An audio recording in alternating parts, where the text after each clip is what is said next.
dentro de la comarca. Y una de esas problemáticas serias que nos aqueja es el asunto de la minería. El asunto de la minería, yo aquí no vine a faltar respeto a nadie, yo aquí no vine a ofender a nadie. Lo que yo tengo que decir, lo voy a decir, pero siempre y cuando en el marco del respeto. Yo aquí no vine a ofender a nadie, como ya usted me está escuchando bien, ni tampoco vine a ofender ni tirar indirecta a nadie. Yo vine a traer un mensaje para ustedes.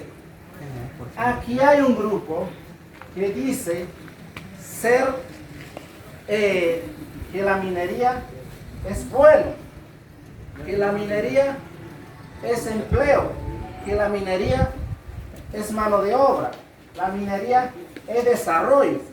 Pero sin embargo, es cierto, nadie dice lo contrario, eso es serio, es cierto que la